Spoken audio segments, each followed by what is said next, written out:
Hari ini gua mau cerita tentang kisah Nabi Musa dan jenazah yang dibuang ke tempat sampah. Kok bisa ya? Bagaimana ceritanya? Tanpa berlama-lama, let's get it!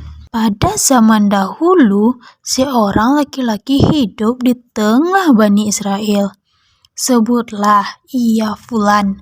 Masyarakat seringkali terganggu oleh perangainya. Pada suatu hari, Fulan menemui ajalnya. Kematiannya membuat lega mayoritas warga. Sayangnya, akhlak yang kurang elok malah ditunjukkan mereka. Penduduk lokal tidak sudi memandikan, mengkafani, dan mensolatkan jenazah almarhum. Bahkan, mayat yang malang itu dibuang ke sebuah kubangan. Jasad itu berada di atas tumpukan sampah. Tidak sampai sehari, masyarakat lokal dikejutkan oleh sebuah berita. Dari arah batas kota, datanglah Nabi Musa alaihissalam. Penduduk setempat sama sekali tidak menyangka sang utusan Allah Subhanahu wa Ta'ala menjambangi tempat tinggal mereka hanya untuk mengurus mayat Fulan. Kepada mereka, Nabi Musa alaihissalam menyampaikan nubuat Allah Ta'ala. Zat yang maha mengetahui telah berfirman kepadanya, "Wahai Musa, ada seorang lelaki meninggal di dunia di kota itu dan jasadnya dibuang warga di tempat sampah. Padahal ia adalah salah satu waliku. Mereka tidak memandikan, mengkafani, dan mengubur jenazahnya. Maka pergilah engkau, wahai Musa, mandikan, kafani, dan solatkan orang itu." Setelah mengetahui keterangan itu, para tokoh setempat kemudian menunjukkan lokasi tempat pembuangan jenazah tersebut. Orang-orang ramai mengikuti Nabi Musa dari belakang. Saat menjumpai mayat itu, Nabi Musa bertanya kepada beberapa pemuda lokal, "Apa yang menyebabkan Fulan hingga mendapatkan perlakuan yang mengenaskan ini?" Tanya Nabi Musa. "Dia semasa hidupnya banyak berbuat jahat," kata orang yang ditanya. Kemudian Musa alaihissalam mengangkat kedua tangannya ke langit dan berdoa, "Ya Allah, Engkau telah menyuruhku untuk mengubur dan menyolatkannya, sedangkan kaumnya mengaku telah menyaksikan kejahatannya. Sungguh Engkau lebih mengetahui daripada mereka mengenai kebaikan dan kejahatan orang ini."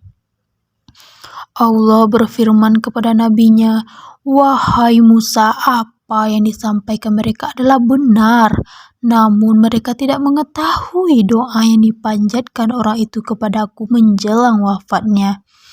Bagaimana aku tidak kasihan kepadanya ketika ia memohon, sedangkan aku adalah zat yang maha penyayang di antara penyayang." "Wahai Tuhanku, apakah perkara yang dia doakan itu?" tanya Musa.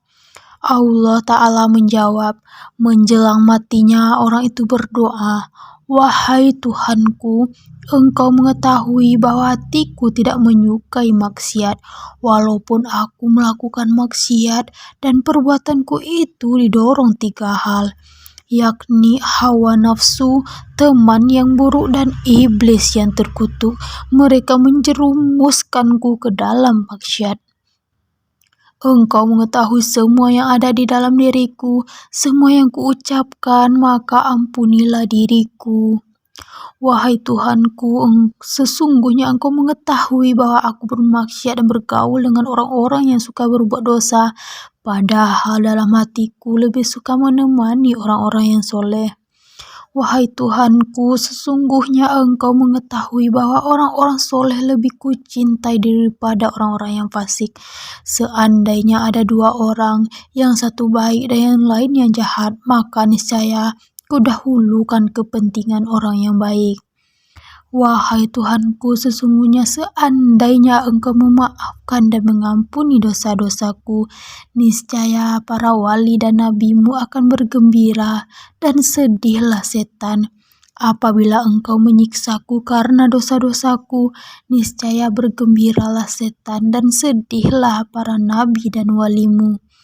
Aku mengetahui kegembiraan para wali lebih engkau sukai daripada kegembiraan setan.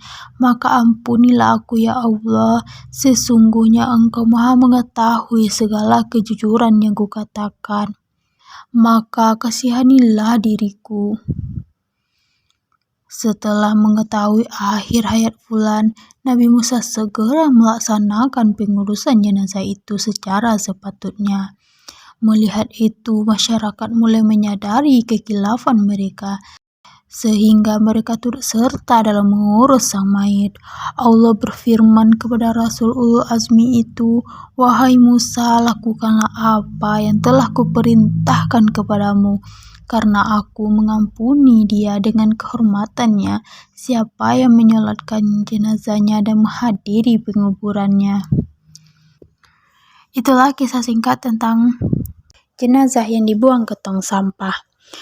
Mudah-mudahan kita bisa mengambil hikmah dari peristiwa tersebut dan menjadikan kita menjadi orang yang lebih baik untuk hari berikutnya. Kalau ada salah kata, mohon dimaafkan ya guys.